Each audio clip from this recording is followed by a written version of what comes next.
KLF Nirmal oil പുലർക്കാലം brought you by refined എണ്ണകളെക്കാൾ എത്രയോ ഹെൽത്തിയാണ് നമ്മുടെ വെളിച്ചെണ്ണ. KLF നിർമ്മൽ വെളിച്ചെണ്ണ.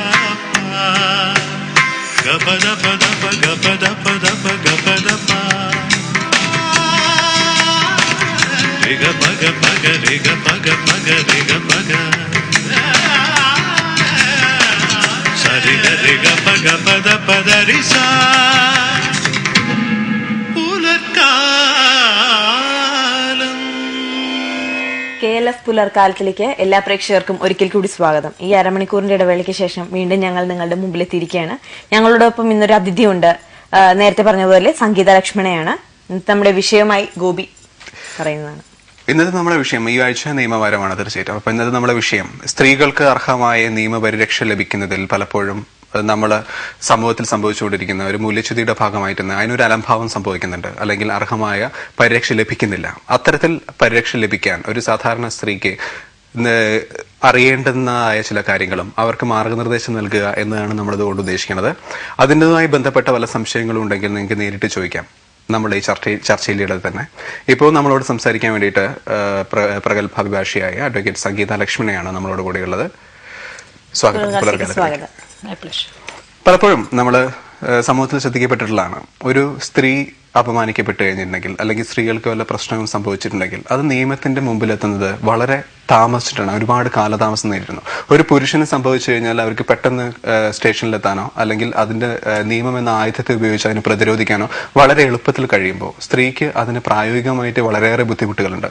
ഈ പ്രായോഗിക ബുദ്ധിമുട്ടുകൾ തന്നെ അവൾക്ക് നീതി ലഭ്യമാക്കുന്നതിൽ കാലതാമസം വരുത്തുകയും കാലതാമസം വരുത്തുക വഴി തന്നെ ആ നീതി ലഭ്യമല്ലാതിരിക്കുന്ന ഒരവസ്ഥയും സൃഷ്ടിക്കുന്നുണ്ട്.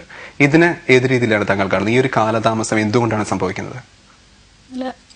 അതുണ്ടാക്കുന്ന ഈ നീതി ലഭിക്കാനുണ്ടാവുന്ന കാലതാമസത്തിനെ കുറിച്ചൊക്കെ നമ്മൾ സംസാരിക്കുമ്പോൾ അതിന് മുമ്പ് നമ്മൾ ഡീൽ ചെയ്യേണ്ട ഒരു വിഷയം എന്ന് പറയുന്നത് അതിന്റെ പ്രായോഗിക ബുദ്ധിമുട്ടുകൾ എന്തൊക്കെയാണെന്നുള്ളതാണ്. ആ പ്രായോഗിക ബുദ്ധിമുട്ടുകൾ ഉണ്ടാക്കുന്നത് നമ്മുടെ തന്നെ സമൂഹവും ഈ സ്ത്രീ പരാതി ബോധിപ്പിക്കേണ്ട സ്ത്രീക്ക് ഈ ഫേസ് ചെയ്യേണ്ടി വരുന്ന ബുദ്ധിമുട്ടുകൾ നമ്മൾ പറഞ്ഞില്ലേ, ആ ബുദ്ധിമുട്ടുകൾ ഈ ചുറ്റുമുള്ളവരാണ് ഉണ്ടാക്കുന്നത്. നമ്മൾ കണ്ടെടുത്തോളം പരാതി ബോധിപ്പിക്കുന്ന സ്ത്രീയെ എങ്ങനെ ആക്രമിക്കാം, അല്ലെങ്കിൽ അവരാണ് eventually she turns out to be the accused in the case, അല്ലെങ്കിൽ അവരെയാണ് പ്രതിയാക്കി അവരുടെ ഒരു സ്വഭാവത്തിന് അല്ലെങ്കിൽ അവർക്കെന്തോ തകരാറുള്ളത് കൊണ്ടാണ് അല്ലെങ്കിൽ അവരെന്തോ ചെയ്തതുകൊണ്ടാണ് പറഞ്ഞു വരുമ്പം കഥ അവസാനിക്കുമ്പോഴേക്കും ഒന്നുകിൽ അവർക്ക് എന്തെങ്കിലും ഒരു തകരാറ് അല്ലെങ്കിൽ അവരെന്തോ തെറ്റ് ചെയ്തിട്ടുണ്ട്. അതായത് അവർക്കുണ്ടായ ഗ്രീവൻസസ് എന്താണ്, അല്ലെങ്കിൽ അവർക്കുണ്ടായ ഹ്യൂമിലിയേഷൻ എന്താണ്, അവർക്കുണ്ടായ വേദന എന്താണെന്നുള്ളത് സോർട്ട് ചെയ്യാൻ ചുറ്റുമുള്ളവർ, അവരുടെ ഇമ്മീഡിയറ്റ്ലി ചുറ്റുമുള്ളവർ പോലും ശ്രദ്ധിക്കാതെ വരുന്നു. അത് ശ്രദ്ധിക്കാത്തടുത്ത് പിന്നെ കോടതി ശ്രദ്ധിക്കണം, പോലീസ് ശ്രദ്ധിക്കണം എന്ന് പറഞ്ഞ് ആദ്യം അവർക്ക് ഈ ഒരു പരാതി ബോധിപ്പിക്കുന്ന സ്ത്രീക്ക് ലഭ്യമാവേണ്ട മോറൽ സപ്പോർട്ട് കൊടുക്കാൻ ചുറ്റുമുള്ളവർ ശ്രദ്ധിക്കുന്നില്ല. അത് സോർട്ട് ഔട്ട് ചെയ്തിട്ട് അത് അവർക്ക് ലഭ്യമാവുന്ന ഒരു അവസ്ഥയിൽ മാത്രമേ പിന്നീട് പോലീസിനോ അല്ലെങ്കിൽ കോടതിക്കോ സഹായിക്കാൻ കഴിയുള്ളൂ. അതിന് നമുക്ക് ആവശ്യം നമ്മുടെ തന്നെ ചുറ്റുമുള്ള ആണുങ്ങളെയും സ്ത്രീകളെയും പുരുഷന്മാരെയും ബോധവൽക്കരണമല്ല, ഞാൻ പറഞ്ഞ പോലെ ബോധവൽക്കരണത്തിന്റെ ഒരു സ്റ്റേജ് കഴിഞ്ഞുപോയി. ഇനി ക്രിയേറ്റീവായി കൺസ്ട്രക്റ്റീവായി നമുക്ക് എന്ത് ചെയ്യാൻ കഴിയും? ഇതുപോലുള്ള ഒരു ടോക്ക് ഷോയിലോ അല്ലെങ്കിൽ ഇതേപോലുള്ള ഒരു ടെലിവിഷൻ കോൺവെർസേഷനിലോ ഒന്നും ഇത്ര ചൂടുള്ള വിഷയമായതുകൊണ്ടായിരിക്കും. ഹലോ പുലർകാലത്തിലേക്ക് സ്വാഗതം. ആരാണ് സംസാരിക്കുന്നത്?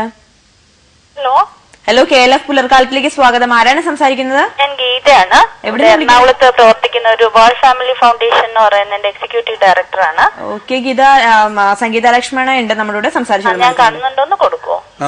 സംസാരിച്ചോളൂ. പറയൂ ഗീത, സംസാരിച്ചോളൂ. സംഗീത, ഞാൻ കേൾക്കുന്നുണ്ട്, പറഞ്ഞോളൂ. ഞാൻ ഗീത ബക്ഷി.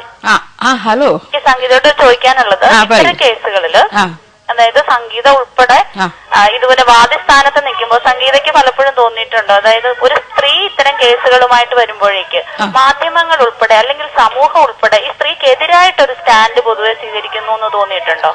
മാധ്യമങ്ങൾ എന്റെ ഒരു പേഴ്സണൽ ഇഷ്യൂവിൽ തന്ന ഒരു അറ്റൻഷൻ അല്ലെങ്കിൽ ഒരു അട്രാക്ഷൻ ഇതിനൊരു ഘടകമായ അല്ലെങ്കിൽ ഇതിന് ക്രൈറ്റീരിയ ആയി കാണരുത് ഗീത. കാരണം എനിക്കുള്ള മറ്റു മേൽവിലാസങ്ങൾ എന്റെ ജീവിതത്തിൽ ഉണ്ടാകുന്ന ദുരന്തങ്ങൾ പത്രങ്ങൾക്ക് എന്നും വിഷയമായിരുന്നു. അതല്ലാതെ നമ്മൾ നോക്കുമ്പോ, ഗീത കേൾക്കുന്നുണ്ടോ? ടിവിയുടെ വോളിയം കുറച്ച് വെക്കോ.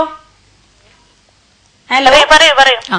അതല്ലാതെ നമ്മൾ നോക്കുമ്പോ പ്രതികരിക്കുന്ന സ്ത്രീകൾ എന്നും മാധ്യമങ്ങൾക്ക് ഒരു നല്ല വിഷയം തന്നെയാണ്. ഹലോ, ലൈനിലുണ്ടോ ആള്? ഉണ്ട്. കേൾക്കുന്നുണ്ട്. പ്രതികരിക്കുന്ന സ്ത്രീകൾ എന്നുള്ള മാധ്യമങ്ങൾക്ക് വിഷയം എന്നല്ല ഞാൻ ചോദിക്കുന്നത്. മാധ്യമങ്ങളും സമൂഹവും ശരിക്കും സ്ത്രീകളുടെ പ്രശ്നങ്ങൾ മനസ്സിലാക്കുന്നതിൽ വളരെ പിന്നോക്കം പോകുന്നില്ല. അതിന് ഗീതയെ പോലുള്ള എഫക്റ്റീവ് ആയിട്ടുള്ള ജേർണലിസ്റ്റുകൾ കൂടെ നിൽക്കാൻ ശ്രദ്ധിക്കണം.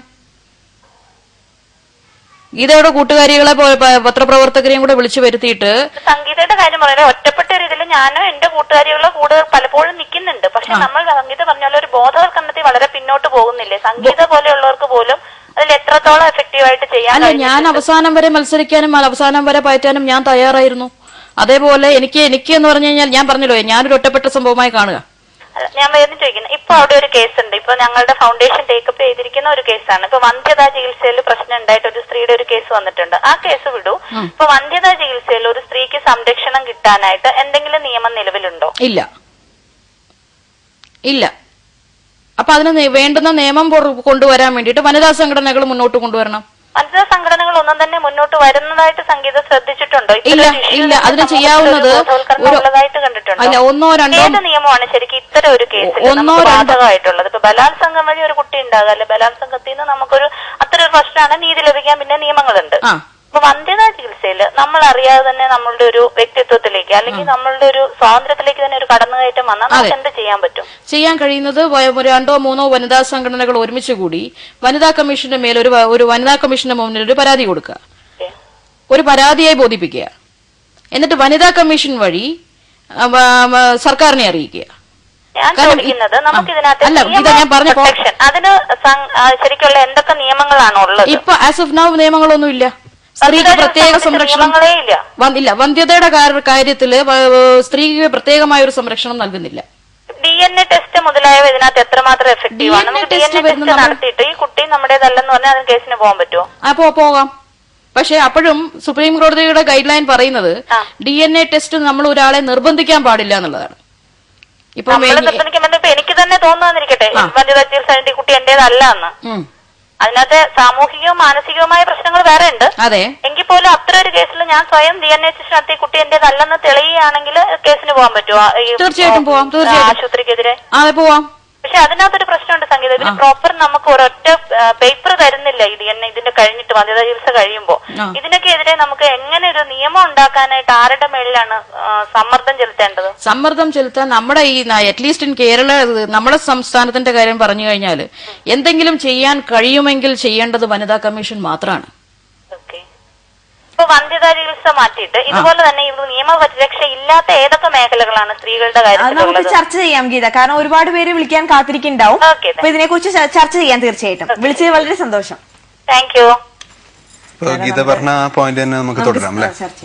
ഏതൊക്കെയായിരുന്നു ഇതുപോലെ നമുക്ക് സ്ത്രീകൾക്ക് ഇപ്പൊ താങ്കൾ പറഞ്ഞ മാറി ഈ വന്ധ്യതാ ചികിത്സാ പ്രശ്നത്തില് സ്ത്രീകൾക്ക് അറ്റ് പ്രസന്റ് നിയമപരിരക്ഷ ലഭിക്കുന്നില്ല എന്ന് തന്നെയാണ്. അതുപോലെ തന്നെ നിയമപരിരക്ഷ ലഭിക്കാത്ത പക്ഷെ സാമൂഹികമായിട്ടും തിരിച്ചടി നേരിടേണ്ടി വരുന്ന സാഹചര്യങ്ങളെ കുറിച്ച് ഈ വന്ധ്യത എന്ന് പറയുന്നത് ഒരു സ്ത്രീനെ നിർബന്ധിച്ചു കൊണ്ടുപോയി അല്ലെങ്കിൽ അവരുടെ അറിവില്ലാതെ കൊണ്ടുപോയി ചെയ്യുന്നതല്ലല്ലോ. ഒരു സർജറി ചെയ്യുന്ന സമയത്ത് അവരുടെ അറിവോടുകൂടിയാണ് സർജറിക്ക് ഓപ്പറേഷൻ തിയേറ്ററിലേക്ക് കൊണ്ടുപോകുന്നതൊക്കെ. എന്തിനാണ് ഓപ്പറേഷൻ ചെയ്യുന്നതെന്നുള്ളത് ചോദിക്കാനുള്ള അവകാശം അവർക്കുണ്ട്. ആ ഒരു സംരക്ഷണം സ്ത്രീക്ക് എന്നല്ല എല്ലാവർക്കും കൊടുക്കുന്നുണ്ട്.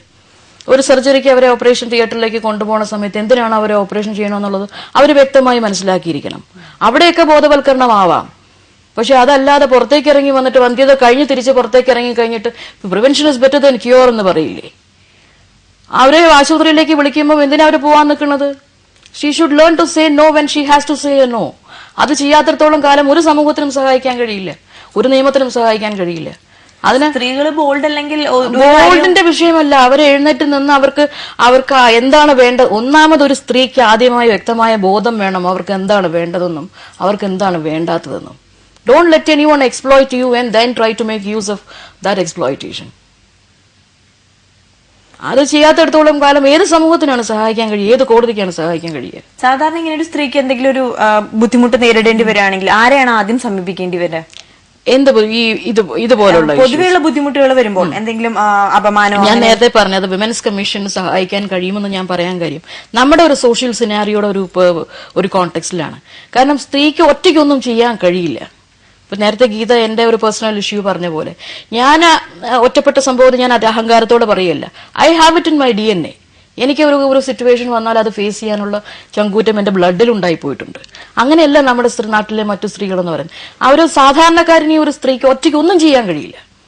സ്ത്രീകൾക്ക് എന്തെങ്കിലും എപ്പോഴെങ്കിലും ചെയ്യാൻ കഴിഞ്ഞിട്ടുണ്ടെങ്കിൽ അല്ലെങ്കിൽ ഇതുപോലുള്ള ഇഷ്യൂസിൽ ഒരു ഹാരസ്മെന്റോ ഇൽ ട്രീറ്റ്മെന്റോ അല്ലെങ്കിൽ പരിരക്ഷ ആവശ്യമുള്ള സിറ്റുവേഷൻസിലൊക്കെ ആരെങ്കിലുമൊക്കെ അവരുടെ കൂടെ ഉണ്ടായിരിക്കണം. ഒരു ചുറ്റും കുറച്ച് സ്ത്രീകളോ ഒരുമിച്ച് നിന്നാൽ മാത്രമേ എന്തെങ്കിലും ചെയ്യാൻ കഴിയുള്ളൂ. ഈ കൂടെ ഉണ്ടാവുക എന്നുള്ളത് മാത്രമല്ലല്ലോ. നമ്മളിപ്പോ ഒരു സ്ത്രീ അധികാരപഥത്തിലിരിക്കുമ്പോൾ ഇപ്പൊ താങ്കൾ ഒരു ജഡ്ജിയാണെന്ന് സങ്കല്പിക്കും. അപ്പൊ താങ്കൾക്ക് ഒരു പക്ഷേ സ്ത്രീ ഒരു പരാതിയായിട്ട് വരുന്ന ഒരു സ്ത്രീയുടെ പ്രശ്നം ഒരു സ്ത്രീ എന്ന നിലയിൽ തന്നെ മനസ്സിലാക്കാൻ കഴിയും. ഒരു പുരുഷന് അതിന്റേതായ പരിമിതിയുണ്ട്. നമ്മളെ ജഡ്ജിമാരുടെ എണ്ണത്തില് സ്ത്രീകളുടെ എണ്ണം വളരെ പരിമിതമാണ്. ജഡ്ജിമാർ ആരും ഇല്ല. ഇപ്പൊ as of now lady law judges ആരും ഇല്ല. സ്ത്രീകളുടെ ജഡ്ജസ് എന്തെങ്കിലും ചെയ്യുന്നതിനെ കുറിച്ച് നമ്മൾ സംസാരിക്കുന്നതിന് മുന്നേ എന്റെ തന്നെ ഒരു ഫോർമാറ്റിൽ നമ്മൾ നോക്കുമ്പോൾ ലോയേഴ്സ് ആസ് ലേഡീസിന് ലേഡി ലോയേഴ്സിന് എന്ത് ചെയ്യാൻ കഴിയും എന്നൊക്കെ നമുക്ക് ചിന്തിക്കാം. ജഡ്ജസ് വരട്ടെ. ജഡ്ജസിന് അറിയുന്നത് അവർക്കറിയില്ലല്ലോ വിഷയം എന്താണെന്ന്. വക്കീലന്മാര് പോയി പറയുമ്പോൾ മാത്രമാണ് വിഷയം എന്താണെന്നുള്ള അവർ മനസ്സിലാക്കുന്നത്. ഞാൻ ജഡ്ജസ് എന്ന് മാത്രമല്ല ഉദ്ദേശിച്ചത്. ജഡ്ജസ് ആണെങ്കിലും പോലീസ് അധികാരികളാണെങ്കിലും ഈവൻ ഈ പറയുന്ന വക്കീലന്മാരാണെങ്കിൽ തന്നെയും അവർക്ക് ഈ മെയിൽ ഓറിയന്റഡ് സൊസൈറ്റിയിൽ അതിനുമായിട്ട് കണ്ടീഷൻ ചെയ്തൊരു മനോഭാവമല്ലേ ഇപ്പോൾ ഉള്ളത് ഒരു പരിധിക്ക്? അതെ, അതിലുള്ള വർക്ക് ചെയ്യുന്ന സ്ത്രീകൾക്കാണെങ്കിൽ തന്നെ ഇപ്പം എന്റെ ഒരു കൊളീഗിന് അല്ലെങ്കിൽ എന്റെ ഒരു ഫ്രണ്ടിന് ഒരു ഇഷ്യൂ ഉണ്ടായാലും എന്തും പറഞ്ഞ് ഞാൻ കൂടെ നിൽക്കും. കാരണം എനിക്ക് നഷ്ടപ്പെടാനൊന്നുമില്ല. മറ്റു സ്ത്രീകൾക്ക് അങ്ങനെയല്ല. അവർക്ക് അവരുടെ ഭർത്താവിന്റെ താല്പര്യങ്ങൾ നോക്കണം, വീട്ടിലുള്ളവരുടെ താല്പര്യം. വിനയുടെ ഇഷ്യൂ എടുക്കുകയാണെങ്കിൽ തന്നെ ആരുണ്ടായിരുന്നില്ല. വിനയുടെ ഇഷ്യൂല് ഐ വാസ് എമേസ്ഡ്. കാരണം അവർക്ക് ഇങ്ങനെ ഒരു ഇഷ്യൂ അവർ ചെയ്യുന്നത് തെറ്റോ അല്ലെങ്കിൽ അവരുടെ ധാരണകൾ തെറ്റോ ശരിയോ ആവട്ടെ, അവർക്കൊരു ഇഷ്യൂ ഇങ്ങനെ ഉണ്ടായി കഴിഞ്ഞപ്പം ആരും വന്നില്ല. പോലീസ് ഡിപ്പാർട്ട്മെന്റിൽ ഏതെങ്കിലും ഒരു ലേഡി ഓഫീസർ അവർക്ക് വേണ്ടി സംസാരിച്ചതായിട്ട് എന്റെ അറിവിലില്ല. ഞാൻ I was personally spoken to വിനയുടെ കൂടെ പോലീസ് ഡിപ്പാർട്ട്മെന്റിൽ നിന്നുള്ള സീനിയർ IPS ഓഫീസർമാർ ഇല്ലാഞ്ഞിട്ടാണോ അല്ലെങ്കിൽ സീനിയർ സർക്കിൾ ഇൻസ്പെക്ടേഴ്സോ അല്ലെങ്കിൽ DYSPമാരോ നമ്മുടെ സ്റ്റേറ്റ് പോലീസിൽ ഇല്ലാഞ്ഞിട്ടല്ല. അവർക്ക് വേണ്ടി സംസാരിക്കാൻ ഡിപ്പാർട്ട്മെന്റിൽ നിന്ന് ആരും ഉണ്ടായിരുന്നില്ല എന്നുള്ളതാണ് സത്യം. She fought the battle alone. Hello, KLF പുലർക്കാലത്തിലേക്ക് സ്വാഗതം. ആരാണ്? ഞാനൊരു ബ്രദറാണ്. പേര് പറയാവോ ബ്രദറിന്റെ? ഓക്കെ ബ്രദർ, നമ്മുടെ കൂടെ മാഡം സംഗീത ലക്ഷ്മണൻ ഉണ്ട്. സംസാരിച്ചോളൂ എന്തെങ്കിലും സംശയം ഉണ്ടെങ്കിൽ. പറഞ്ഞോളൂ. പറയൂ, ഞാൻ കേൾക്കുകയാണ്. മാഡം, ഞാൻ പറയുന്നത് പലപ്പോഴും സ്ത്രീകൾക്ക് കേൾക്കുന്നുണ്ട്, പറഞ്ഞോളൂ. സ്ത്രീകൾക്ക് കുടുംബത്തിൽ, അതായത് ഡൈവേഴ്സ് കഴിഞ്ഞിട്ടും വീട്ടിനകത്ത് ഭയങ്കര പ്രശ്നങ്ങൾ ഉണ്ടാവുന്ന സാമ്പത്തിക ഭാര്യ ഭർത്താക്കന്മാരുടെ വീട്ടുകാരുടെ നിന്നും ഒത്തിരി പ്രശ്നങ്ങളൊക്കെ ഉണ്ട്. അപ്പോ ഇത് നിയമപരമായിട്ട് ഈ ഡൈവേഴ്സ് ആയിട്ടുള്ള സ്ത്രീകൾക്ക് അതിനുള്ള സപ്പോർട്ട് കിട്ടുന്നില്ല. അതിനെപ്പറ്റി എന്തെങ്കിലും പറയാമോ? ഡിവോഴ്സ് കഴിഞ്ഞ സ്ത്രീയെ ഭർത്താവിന്റെ വീട്ടുകാർ പിന്നെയും ഉപദ്രവിക്കുന്നു എന്നുള്ളതാണ്. അത് നമ്മൾ മറ്റേത് പരാതിയും പോലെ തന്നെ പോലീസിൽ ഒരു പരാതി കൊടുക്കുക. ഒപ്പം പോലീസ് ഒന്നും ചെയ്യുന്നില്ല എന്ന് തോന്നിയാൽ ഒരു ക്രിമിനൽ കംപ്ലൈന്റ് ആയിട്ട് മജിസ്ട്രേറ്റിന് മുമ്പിൽ ഒരു പരാതി കൊടുക്കുക. അപ്പൊ മജിസ്ട്രേറ്റിന് കേസുണ്ട്, പ്രൈമ ഫേസി കേസുണ്ടെന്ന് തോന്നിയാൽ അദ്ദേഹം അത് പോലീസിന് ഫോർവേഡ് ചെയ്ത് ഇൻവെസ്റ്റിഗേഷൻ ഓർഡർ ചെയ്യും. അത് കഴിഞ്ഞിട്ട് പിന്നെ കേസിൽ ഇൻവെസ്റ്റിഗേഷൻ കംപ്ലീറ്റ് ചെയ്തതിനു ശേഷം ഒരു ട്രയലായി മുന്നോട്ട് പോകും. അങ്ങനെ ഒരു സെറ്റപ്പ് മാത്രമേ ഇവിടെ ഉള്ളൂ. ഓക്കെ ബ്രദർ, വിളിച്ചത് വളരെ സന്തോഷം. ഇപ്പൊ താങ്കൾ പറഞ്ഞ മാതിരി നിയമം ഇല്ലാഞ്ഞിട്ടല്ല. ഇപ്പൊ ഒരുപാട് നിയമങ്ങൾ വളരെ ശ്രദ്ധാപൂർവം സ്വാംശീകരിച്ച നിയമങ്ങൾ തന്നെ നമ്മളെ ഭരണവ്യവസ്ഥയിൽ ധാരാളമുണ്ട്. പക്ഷെ ഇപ്പൊ നമ്മളിപ്പോ 509 പോലുള്ള സെക്ഷനുകൾ അത് വളരെ ഉപകാരപ്രദമായിരിക്കാം ഒരു സ്ത്രീക്ക് ഒരു കവചം എന്ന നിലയിൽ. പക്ഷെ ഉപയോഗിക്കപ്പെടുന്നില്ല, ഉപയോഗിക്കാൻ അറിയില്ല. അല്ലെങ്കിൽ ഉപയോഗിക്കാനുള്ള അനുവദിക്കുന്നില്ല, അങ്ങനെ ഒരു അറിയാഞ്ഞിട്ടല്ല ഗോപി, കാരണം അത് അറിയാഞ്ഞിട്ടല്ല എന്നുള്ളൊരു സ്റ്റേജ് വളരെ കഴിഞ്ഞു പോയി. ഇപ്പം താങ്ക്സ് ടു ദ മീഡിയ, ഇതേപോലുള്ള ദൃശ്യ പത്ര മാധ്യമങ്ങൾ നൽകുന്ന ഇതുപോലുള്ള വിഷയങ്ങൾക്ക് നൽകുന്ന പ്രാധാന്യങ്ങൾക്ക് കടപ്പാടാണ്. അത് ബോധവൽക്കരണമായി കഴിഞ്ഞു. എനിക്ക് അത് തന്നെ പറയാനുള്ളൂ. ഏത് മൂലയിൽ ഇപ്പൊ നെയ്യാറ്റിൻകര ഉള്ളിലുള്ള ഏതെങ്കിലും ഗ്രാമത്തിലാണെങ്കിലും ഇരിഞ്ഞാലക്കുടയിലുള്ള അങ്ങ് ഏറ്റവും അകത്ത് കിടക്കുന്ന അല്ലെങ്കിൽ അടിമാലിയിലുള്ള ആളുകൾക്കാണെങ്കിൽ പോലും അവർക്ക് ഉള്ള സംരക്ഷണത്തിനെ കുറിച്ച് അവർക്ക് അറിയാഞ്ഞിട്ടല്ല. അതെങ്ങനെ അത് പ്രായോഗിക തലത്തിൽ കൊണ്ടുവരുന്നു എന്നുള്ളത് നോക്കുമ്പോൾ ഒരു ചെറിയ ഫ്രാക്ഷൻ ആയിരിക്കാം. ഇപ്പൊ ജോലി സ്ഥലത്ത് വെച്ച് ഈ നമ്മൾ 509 ആപ്ലിക്കബിൾ ആകുന്ന ഒരു ഒഫൻസ് നടക്കുമ്പം അതെന്തുകൊണ്ട് നടക്കുന്നു എന്നുള്ളത് നമ്മൾ ചിന്തിക്കേണ്ടി വരും. ഒരു ചെറിയ ഫ്രാക്ഷൻ ഓഫ് സ്ത്രീകളെങ്കിലും ഇതിന് വഴങ്ങിക്കൊടുക്കുന്ന സ്ത്രീകളുണ്ട് സുമനസാലെ, അവരുടെ സ്വാർത്ഥ താല്പര്യങ്ങൾക്ക് വേണ്ടി, എന്തെങ്കിലും ഒരു അച്ചീവ്മെന്റിന് വേണ്ടി, ഒരു എൻഹാൻസ്മെന്റിന് വേണ്ടിയിട്ട് അത് അനുവദിച്ചു കൊടുക്കുന്നത് കൊണ്ടാണ് മറ്റു സ്ത്രീകളെയും അവർ അതേപോലെ കാണുന്നത്. ഇപ്പൊ ബസ്സിലൊക്കെ നമ്മൾ കയറുന്ന ഒരു സിറ്റുവേഷൻ വരുമ്പോൾ അറിയാം, ഇതിന് നിന്നു കൊടുക്കുന്ന അല്ലെങ്കിൽ തൊടാനും തടവാനും നിന്നു കൊടുക്കുന്ന സ്ത്രീകളുണ്ട്. അവർക്കതായിരിക്കാം പ്ലഷർ, എന്താണെന്ന് എനിക്കറിയില്ല. അങ്ങനെ നിന്നു കൊടുക്കുന്നതുകൊണ്ടാണ് മറ്റു പെണ്ണുങ്ങളെ കാണുമ്പോഴും അവർക്കൊന്ന് തോണ്ടിയും തട്ടിയും നോക്കാൻ തോന്നുന്നത്. അല്ല, ഇത്തരം സാഹചര്യത്തെ കുറിച്ച് നമുക്ക് വിശദമായി സംസാരിക്കാൻ മുമ്പ് ഒരു ചെറിയ പുലർകാല ഇടവേളയുണ്ട്, നമുക്ക് തിരിച്ചു വരാം. KLF നിർമ്മലോയിൽ പുലർക്കാലം. ചെട്ടിക്കുളങ്ങര ഭരണി നാളിൽ ഉത്സവം കണ്ടു നടക്കുമ്പോൾ കുപ്പിവളക്കടയ്ക്കുള്ളിൽ ചിപ്പിവളക്കുലക്കിടയിൽ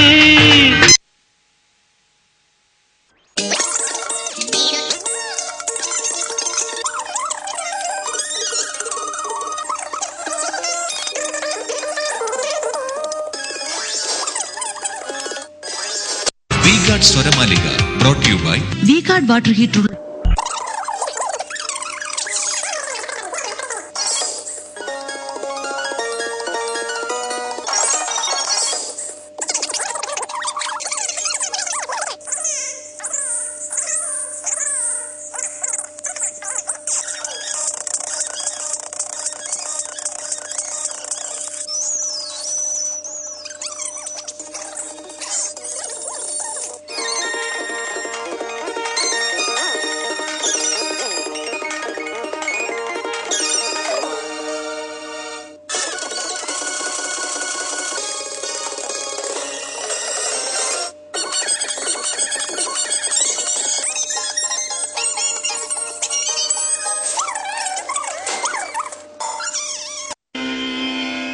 KLF പുലർകാലത്തിലേക്ക് വീണ്ടും സ്വാഗതം.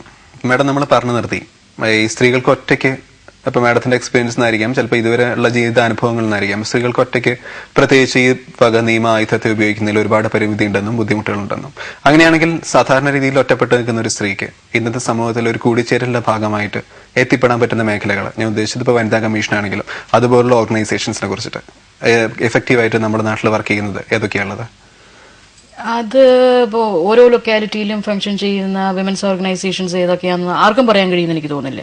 ചെയ്യാൻ കഴിയുന്നത് ഈ വനിതാ വിമോചന സംഘടനകൾ അല്ലെങ്കിൽ വനിതാ സംഘടനകൾ എന്ന് പറയുന്ന മഹിളാ സംഘടനകളൊക്കെ ഓരോ ലൊക്കാലിറ്റിയിലും ഫംഗ്ഷൻ ചെയ്യുമ്പം ആ ചുറ്റുവട്ടത്തുള്ള അല്ലെങ്കിൽ ആ ലൊക്കാലിറ്റിയുടെ വ്യൂവിൽ കൊണ്ടുവരാൻ കഴിയുന്ന സ്ത്രീകളെ വിവരം അറിയിക്കുക. മാഡം ഉദ്ദേശിക്കുന്നത് നേരിട്ട് ഒരു പെറ്റീഷനായിട്ട് സ്റ്റേഷനിലോ കോടതിയിലോ മൂവ് ചെയ്യുന്നതിന് പകരം ഇത്തരം ഒരു കൂട്ടായ്മ എന്നുള്ളതാണോ ഇപ്പത്തെ ഒരു ഇതിന് അഡ്വൈസബിൾ ആയിട്ടുള്ളത്? തീർച്ചയായിട്ടും ഒറ്റയ്ക്ക് മൂവ് ചെയ്യുന്നതിന് പകരം. ഹലോ ഹലോ ഹലോ, പുലർകാലത്തിലേക്ക് സ്വാഗതം. ടിവിയുടെ വോളിയം ആദ്യം തന്നെ കുറച്ചോളൂ കേട്ടോ. ഹലോ, ടിവിയുടെ വോളിയം കുറച്ചോളൂ. ഹലോ, കേൾക്കാം. ടിവിയുടെ വോളിയം കുറച്ചാലേ നമുക്ക് സംസാരിക്കാൻ പറ്റും.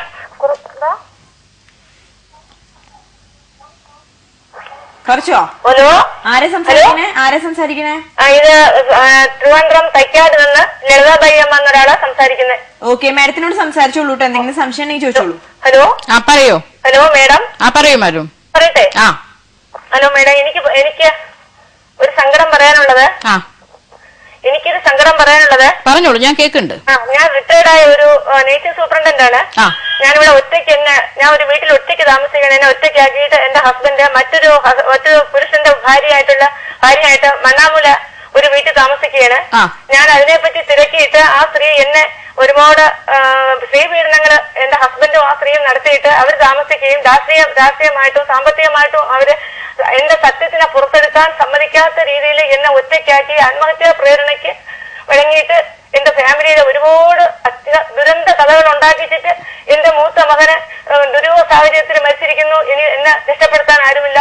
പിന്നെ ഒരു മോളെ പോലും എന്നെ ഒരിക്കലും എന്നോട് അടുപ്പിക്കാത്ത രീതിയിൽ, സ്വാധീനിക്കാത്ത രീതിയിൽ ആക്കി വെച്ചിട്ട് എന്റെ ഹസ്ബൻഡ് ആ സ്ത്രീയുമായിട്ട് താമസിക്കുന്നതിന് ഞാൻ എവിടെയെല്ലാം എന്റെ സത്യത്തിന് വേണ്ടി നടന്നിട്ടും ആരും എന്റെ സത്യത്തിനെ പുറത്തെടുക്കാതെ രാഷ്ട്രീയമായിട്ടും സാമ്പത്തികമായിട്ടും അദ്ദേഹത്തെ രക്ഷപ്പെടുത്തിക്കൊണ്ടിരിക്കുകയാണ്. ഞാൻ ഒറ്റയ്ക്കാ ജീവിക്കുന്ന, ഞാൻ ഡയബറ്റിക്കും കൊളസ്ട്രോളും ഉള്ള സ്ത്രീയാണ്. ഞാൻ വനിതാ കമ്മീഷന് കൊടുത്തു, വനിതാ സെല്ലിൽ കൊടുത്തിട്ടും അവിടെ നിന്നും ആ വീട്ടുകാരെ മാത്രം വിളിച്ചിട്ട് എന്നെ വിളിക്കാതെ അവിടെ ഒതുക്കി തീർത്തു. ഇനി ഞാൻ കമ്മീഷണർ അദ്ദേഹത്തിന് എഴുതിക്കൊണ്ടിരുന്നപ്പോഴാണ് ഞാൻ മേഡത്തിന്റെ ഈ സംസാരം കേട്ട് വിളിക്കുന്നത്. എന്നെ രക്ഷപ്പെടുത്താൻ എന്തെങ്കിലും എന്റെ സത്യം പറഞ്ഞിട്ട് എന്നെ മരിക്കാൻ എന്നെ അനുവദിക്കുമോ എന്ന് എവിടെയെങ്കിലും അവര് പീഡിപ്പിച്ച് എന്നെ കൊല്ലാൻ ശ്രമിച്ചിട്ട് എന്റെ ഇനിയുള്ള സമ്പാദ്യം കൂടെ എടുക്കാനായിട്ട് എന്റെ ഹസ്ബൻഡും ആ സ്ത്രീയും കൂടെ ശ്രമിക്കുകയാണ്.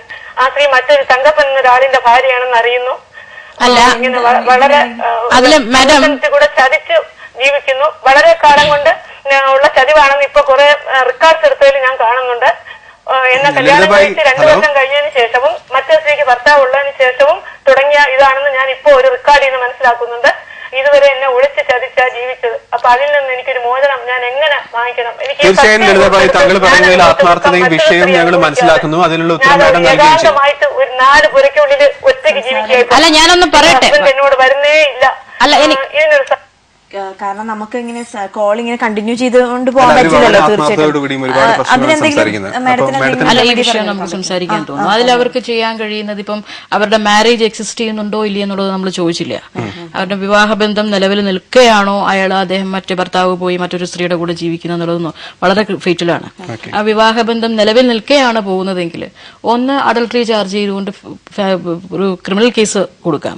2 വന്നിട്ട് കുടുംബ കോടതിയിൽ തന്നെ ഭർത്താവിനെതിരെ ഇവിടെ ഏത് ടീച്ചറുടെ എന്താ ശാരദ ടീച്ചർ എന്തോ പറഞ്ഞെന്ന് തോന്നുന്നു, ലളിതഭായ്. അപ്പം ഹിന്ദു മാരേജ് ആക്ട് ആയിരിക്കണം അവർക്ക് ആപ്ലിക്കബിൾ. ഭർത്താവ് മറ്റൊരു ജാതി എന്നല്ലെങ്കിൽ ഹിന്ദു മാരേജ് ആക്ടിൽ സെക്ഷൻ 9 പറയുന്ന റെസ്റ്റിറ്റ്യൂഷൻ ഓഫ് കോൺജുഗൽ റൈറ്റ് എന്ന് പറയുന്ന ഒരു പെറ്റീഷൻ ഉണ്ട് ഫാമിലി കോർട്ടിൽ. റെസ്റ്റിറ്റ്യൂഷൻ ഓഫ് കോൺജുഗൽ റൈറ്റ് ആ സെക്ഷൻ 9 വെച്ചിട്ടുള്ള ഒരു പെറ്റീഷൻ അവർ കൊടുത്താൽ ഭർത്താവിന് നമ്മുടെ കൂടെ വന്ന് താമസിക്കാൻ ആവശ്യപ്പെട്ടുകൊണ്ടുള്ള പെറ്റീഷനാണ്. അത് ഹർജി അത് കുടുംബ കോടതിയിൽ പരിഗണനയ്ക്ക് എടുക്കുകയും അദ്ദേഹത്തിനെ കൂടെ വിളിപ്പിക്കുകയും കുടുംബ കോടതി അത് എന്ത് കാരണത്താലാണ് ഭാര്യയിൽ നിന്ന് മാറി താമസിക്കുന്നത് എന്നുള്ളൊരു എന്തുകൊണ്ട് അതിനൊരു കുടുംബ കോടതി അത് പരിഗണനയ്ക്ക് എടുത്തിട്ട് വേണ്ടുന്ന വിധി കുടുംബ കോടതിയിൽ നിന്ന് കൊടുക്കുന്നതാണ്. അത് റെസ്റ്റിറ്റ്യൂഷൻ ഓഫ് കോൺജുഗൽ റൈറ്റ്. അവർക്ക് ഭർത്താവ് ഭാര്യയെ കൂടെ പോയി താമസിക്കാൻ കോടതി തന്നെ ഒരു ഓർഡർ ഡിഗ്രി ആയിട്ട് കൊടുക്കുകയും ചെയ്യും. ഭർത്താവ് അങ്ങനെ ചെയ്തില്ലെങ്കിലോ, ഭർത്താവ് ചെയ്തിട്ടില്ലെങ്കിൽ നമ്മളപ്പം ഇത് അപ്പലറ്റ് കോർട്ടിലേക്ക് വരേണ്ടി വരും. അതായത് റെസ്റ്റിറ്റ്യൂഷൻ ഓഫ് കോൺജുഗൽ ഇങ്ങനൊരു ഡിഗ്രി ഉണ്ടായിട്ട് കൂടി ആ ഡിഗ്രി എക്സിക്യൂട്ട് ചെയ്യാൻ ഫാമിലി കോർട്ടിൽ തന്നെ പ്രൊസീജിയർ ഉണ്ട്. പക്ഷേ ഇപ്പോൾ നമ്മളിപ്പോ അവരുടെ ലളിതമായി പറഞ്ഞത് വെച്ച് നോക്കുകയാണെങ്കിൽ തന്നെ ഇപ്പൊ ഒരുപാട് പീഡനങ്ങളും ഒരുപാട് സ്ഥലത്ത് വാദങ്ങളും ഉന്നയിച്ചു, പക്ഷെ എവിടെയും കിട്ടിയില്ല എന്നുള്ളൊരു ഇവിടെയാണ് നമ്മൾ ഈ വനിതാ വിമോചന സംഘടനകളും വിമൻസ് കമ്മീഷനൊക്കെ എന്തിനാണെന്ന് ഞാൻ ചിലപ്പോൾ ആലോചിക്കാം. അല്ല, ഞാൻ ചോദിച്ചപ്പോ തിരുവനന്തപുരത്ത് ഇവിടെ താമസിക്കുന്ന ലളിതഭായ് എന്ന സ്ത്രീക്ക് ഏറ്റവും ഈസി ആയിട്ട് അപ്രോച്ച് ചെയ്യാൻ പറ്റുന്ന ഒരു വിമൻസ് കമ്മീഷൻ മറ്റെല്ലാം നോൺ ഗവൺമെന്റൽ ഓർഗനൈസേഷൻസ് ഒരുപാടുണ്ട്. ഫാമിലി കോർട്ടിലേക്ക് അവർ ഇപ്പോഴും പോയിട്ടില്ല, അവർ പോകേണ്ടതാണ്. ചെയ്യേണ്ടത് കഴിയുമെങ്കിൽ ഒരു ലേഡി ലോയറെ തന്നെ ഫാമിലി കോർട്ടിൽ പ്രാക്ടീസ് ചെയ്യുന്ന ഒരു ലേഡി ലോയറെ തന്നെ. ലേഡി ലോയർ എന്റെ മാനസികാവസ്ഥയിൽ വിഷയം കാണുമെന്നുള്ള പ്രസംഷനിലാണ് ഞാൻ പറയുന്നത്. ഇനി അവരത് കൈയൊഴിയോന്ന് എനിക്കറിയില്ല. ലേഡി ലോയറെ തന്നെ ചെന്ന് കണ്ട് കാര്യം പറഞ്ഞിട്ട് ഈ റെസ്റ്റിറ്റ്യൂഷൻ ഓഫ് കോൺജുഗൽ റൈറ്റ് ചെയ്യാം. മറ്റ് ക്രിമിനൽ കേസുകളും വേറെ ഫയൽ ചെയ്യാം. ഇതെല്ലാം കുറെ കോംപ്ലിക്കേഷൻസ് ഉണ്ടാക്കാമെന്നല്ലാതെ എത്ര കണ്ട് എഫക്റ്റീവ് ആകും എന്നുള്ളതിനെ കുറിച്ച് എനിക്ക് വളരെ വേദനാജനകമായിട്ടുള്ള എനിക്കത് ഒരു even though I am personally a compulsive optimist, എനിക്കതിനെ she will only complicate her matters more. ഈ കുടുംബ കോടതിയിൽ പോയിട്ട് രാവിലെ മുതൽ വൈകുന്നേരം വരെ ഞാൻ എന്റെ പേഴ്സണൽ മാറ്റേഴ്സിന് നിന്നിട്ടുള്ളതുകൊണ്ട് തന്നെ എനിക്കറിയാം. രാവിലെ മുതൽ വൈകുന്നേരം വരെ കാത്തുകെട്ടി നിന്ന് കഴിയുമ്പോഴും പലപ്പോഴും കേസ് എടുക്കാറില്ല, അല്ലെങ്കിൽ കേസ് എടുക്കാൻ സമയം കിട്ടാറില്ല. വൈകുന്നേരം വരെ അവർക്ക് ഈ രാവിലെ മുതൽ വൈകുന്നേരം വരെ കുടുംബ കോടതിയിൽ പോയി നിൽക്കുക എന്ന് പറയുന്ന ഒരു അവസ്ഥ. അപ്പൊ അതിൽ ഏറ്റവും എളുപ്പത്തിൽ കാര്യങ്ങൾ തീർക്കാൻ കഴിയുന്നത് വിമൻസ് കമ്മീഷൻ വിചാരിച്ചാൽ ഒരുപാട് കാര്യങ്ങൾ ചെയ്യാൻ കഴിയും. ഇത് മാഡം പറയുന്നത് വിമൻസ് കമ്മീഷനെ പ്രഷറൈസ് ചെയ്യാന്ന് പറഞ്ഞു കഴിഞ്ഞാൽ അത് ഏത് രീതിയിൽ അവിടെ ഇരിക്കുന്ന മെമ്പേഴ്സിനെ പ്രഷറൈസ് ചെയ്യാൻ കഴിയും എന്ന് എനിക്കറിയില്ല. ഒന്നുകിൽ അവരെ പറഞ്ഞ് മനസ്സിലാക്കി, സ്ത്രീകൾക്ക് മനസ്സിലാവാഞ്ഞിട്ടൊന്നും ആയിരിക്കില്ലല്ലോ. അവിടെ വേറെയും ഓഫീസേഴ്സ് ഉണ്ട്, ഒരു പോലീസ് ഓഫീസർ ഇരിക്കുന്നുണ്ട്, അതോ അദ്ദേഹത്തിനെ ഒന്ന് പോയി കണ്ട് കാര്യം പറയുക. പിന്നെ മീഡിയയ്ക്കൊക്കെ എനിക്ക് തോന്നുന്നു ഒരു പരിധിവരെ ഇതിനകത്ത് ഒരുപാട് കാര്യങ്ങൾ ചെയ്യാൻ കഴിയും. ഇത്തരമൊരു ഇഷ്യൂ വിമൻസ് കമ്മീഷന്റെ മുന്നിൽ ഉന്നയിച്ചിട്ട് അല്ലെങ്കിൽ ശ്രദ്ധയിൽ കൊണ്ടുവന്നിട്ട് അവരൊന്നും ചെയ്തിട്ടില്ല എന്നുള്ള കാര്യം മീഡിയയിൽ വരുമ്പോൾ വിമൻസ് കമ്മീഷൻ ആണെങ്കിലും ഈ റിലേറ്റീവ്സിനാണെങ്കിലും ഒക്കെ അവരെ ഒന്ന് കോർണർ ചെയ്യാൻ കഴിയും.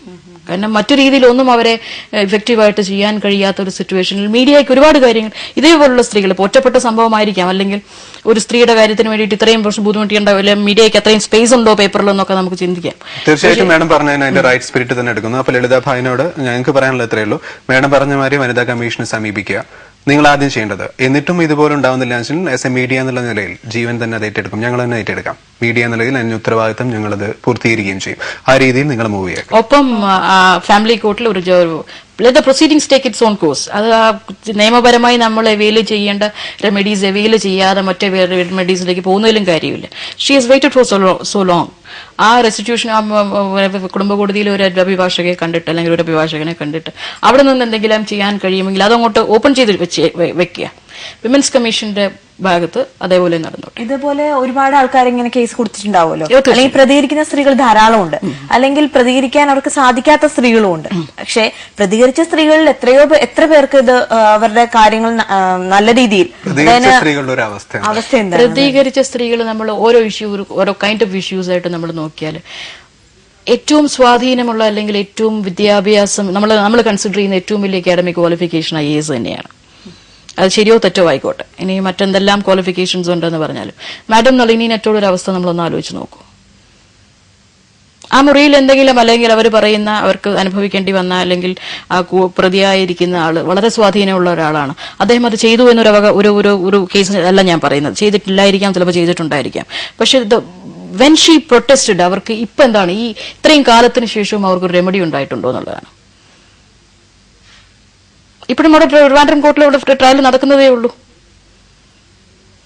അതിന് ഇത്ര കാലതാമസം എടുക്കാതെ അത് വളരെ പെട്ടെന്ന് അവർക്ക് അങ്ങനെ ഒരു റെമഡി കിട്ടാനുള്ള അവസ്ഥ നമ്മുടെ ഇപ്പോഴുള്ള സെറ്റപ്പിലില്ല. കാരണം കാര്യങ്ങൾ കോടതിയിൽ എത്തിച്ചു കഴിഞ്ഞാൽ കോടതിയുടെ നൂലമാലകളും കോടതിയുടെ കാലതാമസവും നമ്മൾ അനുഭവിച്ചു തീർത്ത് തന്നെ പറ്റും. ഇപ്പൊ എന്റെ തന്നെ കുട്ടികളുടെ കാര്യം, ഞാനത് ഇനീഷ്യേറ്റ് ചെയ്യുന്ന സമയത്ത് കുട്ടികൾ മൈനറാണ്. മൂത്ത മോനിപ്പോ 18 വയസ്സ് കഴിഞ്ഞു. ഇനി അവന്റെ കസ്റ്റഡിയുടെ കാര്യത്തിൽ സുപ്രീം കോടതി എന്നല്ല ഏത് കോടതി തീരുമാനമെടുത്തിട്ട് എന്താ കാര്യം? നിയമം വൈകുന്നതോറും അതിന്റെ കാലതാമസവും അതിന്റെ നൂലാമാലകളും നമ്മൾ അനുഭവിച്ച് തീർത്ത് തന്നെ പറ്റും കാര്യങ്ങൾ കോടതിയിൽ എത്തിച്ചു കഴിഞ്ഞാൽ. അതുകൊണ്ട് തന്നെ ഒരുപാട് സ്ത്രീകൾ ഇങ്ങനെയുള്ള കേസുകളായി മുന്നോട്ട് വരാൻ എന്താ പറയാ മടിക്കുന്നുണ്ടാവും അല്ലേ? തീർച്ചയായിട്ടും. അതിതാണ് ഈ അധികാരമുള്ള, സ്വാധീനമുള്ള, വിദ്യാഭ്യാസമുള്ള, സെൽഫ് റിലയന്റ് ആയിട്ടുള്ള സ്ത്രീ. മാഡം നളിനിനെറ്റോണം ഞാൻ കേട്ടെടുത്തോളം അദ്ദേഹത്തിന് അവരുടെ ഭർത്താവ് കൂടെ നിൽക്കുന്നുണ്ട്. ഈ അവസ്ഥ മനസ്സിലാക്കി അവരുടെ ഭർത്താവ് എല്ലാ മോറൽ സപ്പോർട്ടും ആവശ്യമായ എല്ലാ ധൈര്യവും പകർന്നുകൊണ്ട് അവരുടെ ഹസ്ബൻഡ് കൂടെ ഉണ്ടായിട്ടുള്ള ഒരു സ്ത്രീക്ക് പോലും ഇപ്പോഴും ഈ നിമിഷവും നീതി ലഭിച്ചിട്ടില്ല എന്നുള്ളത് തന്നെയാണ് സത്യം. ഇത്തരം ഒരു സാഹചര്യത്തിലല്ലേ ഈ വനിതാ സ്ത്രീ പ്രസ്ഥാനങ്ങളുടെ ഒരു സാങ്കത്യം വരുന്നത്. പക്ഷെ അതും എത്രമാത്രം എഫക്റ്റീവാണ്? വനിതാ സംഘടനകളിൽ കുറെ കൂടി എഫക്റ്റീവായി പണിയെടുത്ത് തന്നെ പറ്റുള്ളൂ. They should talk less and work more. വർത്താനം നിർത്തട്ടെ, യോഗങ്ങളും ബോധവൽക്കരണ ക്യാമ്പുകളും പിന്നെ സമ്മേളനങ്ങളും നിർത്തട്ടെ, സ്റ്റോപ്പ് ചെയ്യുക, ഫീൽഡിലേക്ക് ഇറങ്ങി പണിയെടുക്കുക. അതില്ലെങ്കിൽ എനിക്ക് വനിതാ സിമോചന പോലെ എന്നെ പോലുള്ള ആളുകൾക്ക് വനിതാ സംഘടനകളെന്ന് പറഞ്ഞിട്ട് നമുക്ക് ഇറങ്ങി നടക്കാൻ കഴിയില്ല. കാരണം I have my job that keeps me busy and occupied. അവിടെ നിന്ന് അത് ഇട്ടെറിഞ്ഞിട്ട് എനിക്ക് വനിതാ വിമോചന സംഘടനകളൊന്നും. പക്ഷെ ഈ സംഘടനകൾക്ക് ഞങ്ങളെ അപ്രോച്ച് ചെയ്യാം. ഇന്നതിങ്ങനെ ഒരു ഇഷ്യൂ ഉണ്ട്, എന്തെങ്കിലും ചെയ്യാമോ എന്ന് പറഞ്ഞ് നമ്മളെ അപ്രോച്ച് ചെയ്യുമ്പോൾ മാത്രം എനിക്കിപ്പോൾ റോഡിലോട്ട് ഇറങ്ങി അല്ലെങ്കിൽ ഏതെങ്കിലും ഒരു ടെലിവിഷൻ ക്യാമറയുടെ മുമ്പിൽ ഇരുന്നിട്ട് സഹായം ആവശ്യമുള്ളവരെല്ലാവരും എൻ്റെ അടുത്തേക്ക് വരുമെന്ന് എനിക്ക് പറയാൻ പാടില്ല, ഞാൻ പറയുമില്ല. എനിക്ക് അങ്ങനെ സഹായിക്കാൻ എനിക്ക് പരിമിതികളുമുണ്ട്. പക്ഷേ ഈ വനിതാ വിമോചന സംഘടനകൾ അല്ലെങ്കിൽ അങ്ങനെ എന്നെ പോലുള്ള ഒരാളുടെ അടുത്തേക്ക് കൊണ്ടുവന്നു കഴിഞ്ഞാൽ ഒരു സ്ത്രീ എന്ന നിലയ്ക്കെന്ന് മാത്രമല്ല ഒരു അഭിഭാഷക എന്ന നിലയ്ക്ക് എന്നാലാവുന്ന വിധം ഞാനത് സോർട്ട് ഔട്ട് ചെയ്യുകയും ചെയ്യും, എന്നാലാവുന്ന രീതിയിൽ ഞാനത് പ്രതികരിക്കുകയും ചെയ്യും. അങ്ങനെ വനിതാ ഓരോ ലൊക്കാലിറ്റിയിലുള്ളവരും ഇതൊരു സ്റ്റേറ്റിന്റെ ഒരു വിഷയമായിട്ടോ അല്ലെങ്കിൽ മലയാളി സ്ത്രീകളുടെ മുഴുവൻ വിഷയമായിട്ടോ അവർ കൺസിഡർ ചെയ്യാതെ ആ ലൊക്കാലിറ്റിയിലുള്ളത് you begin from the very beginning itself. ആ ലൊക്കാലിറ്റിയിലുള്ള സ്ത്രീകളെ ബോധവൽക്കരണത്തിന്റെ അവസ്ഥ കഴിഞ്ഞ് അവരെ അറിയിക്കുക, ആ ലൊക്കാലിറ്റിയിലുള്ള സ്ത്രീകളെ അറിയിക്കുക. അതായത് അവർക്ക് എന്തെങ്കിലും ഒരു വിഷയം വന്നു കഴിഞ്ഞാൽ സമീപിക്കാൻ ഇങ്ങനെ ഒരു സംഘടന അവർക്കുണ്ട് എന്നത്, ആ സംഘടന എനിക്ക് ഉണ്ട് എന്നുള്ളത് ഈ മെമ്പേഴ്സിനെ അറിയിച്ചു കഴിഞ്ഞാൽ അല്ലെങ്കിൽ ആ ലൊക്കാലിറ്റിയിലുള്ള സ്ത്രീകളെ അറിയിച്ചു കഴിഞ്ഞാൽ ഈ സ്ത്രീകൾ നേരെ ഗോപി പറഞ്ഞ പോലെ നേരെ പോലീസ് സ്റ്റേഷനിലേക്കോ നേരെ കോടതിയിലേക്കോ പോകുന്നതിന് പകരം ഇവരൊരു കൂട്ടായിട്ടൊരു ഓർഗനൈസേഷന്റെ ബലത്തിൽ പോകുന്നതിന് രണ്ടും തമ്മിൽ വ്യത്യാസമുണ്ട്. പക്ഷെ കേസുകൾ നമ്മൾ കോടതിയിലേക്ക് എത്തിക്കുമ്പോൾ എന്തായാലും തെളിവുകൾ അത്യാവശ്യമാണ്. പക്ഷെ തെളിവുകൾ പലപ്പോഴും പലർക്കും കൊടുക്കാൻ പറ്റാത്ത സാഹചര്യം ഉണ്ടല്ലോ ഈ ഇങ്ങനെ കേസുകൾ വരുമ്പോൾ. അപ്പൊ അതിനെന്താ ചെയ്യാൻ? അല്ല, ഇപ്പൊ കുടുംബ കോടതിയിലൊക്കെ നമ്മൾ കേസ് കൊടുക്കുമ്പോൾ തെളിവുകൾ വലിയ അത്യാവശ്യമില്ല. ഇപ്പം ടീച്ചറുടെ കാര്യം, ഇപ്പൊ നേരത്തെ പറഞ്ഞ ടീച്ചറുടെ കാര്യത്തിൽ all she requires is A marriage certificate. ഇത്തരത്തിലുള്ള തെളിവുകളുണ്ടെങ്കിൽ, കൂട്ടായ്മയുണ്ടെങ്കിൽ നമുക്ക് ഒരു പരിധി വരെ ഇത്തരം അക്രമങ്ങളെ നേരിടാമെന്ന് തന്നെയാണ് താങ്കൾ ഇപ്പോഴും ഉറച്ചു വിശ്വസിക്കുന്നത്. അങ്ങനെ മാത്രമേ അത് നേരിടാൻ കഴിയുള്ളൂ. കാരണം നമ്മുടെ സ്ത്രീകൾക്കുള്ള അല്ലെങ്കിൽ നമ്മുടെ സ്ത്രീകൾക്കുള്ള ശരിയായ ധാരണയാണ്, അത് തെറ്റായ ധാരണയാണെന്നോ അല്ലെങ്കിൽ ചീത്തയായ ധാരണയാണെന്നോ, ശരിയായ ധാരണ പ്രശ്നങ്ങളില്ലാതെ ജീവിതം മുന്നോട്ട് കൊണ്ടുപോകുക എന്നുള്ളതാണ്. അതുകൊണ്ട് തന്നെയാണ് ഈ കംപ്ലൈന്റ് ഫയൽ ചെയ്യാനൊക്കെ പലപ്പോഴും വൈകി പോകുന്നതും മടിക്കുന്നതും. അതാണ് അതിന്റെ കാതലായ വിഷയം. ഈ നിയമത്തിൽ ഉണ്ടാകുന്ന നൂലാമാലകളൊക്കെ വിഷയങ്ങളൊക്കെ വേറെയാണ്. പ്രശ്നങ്ങൾ ഉണ്ടാവാതെ കാര്യം ജീവിതം മുന്നോട്ട് കൊണ്ടുപോകണം എന്നുള്ള ശരിയായ അല്ലെങ്കിൽ വ്യക്ത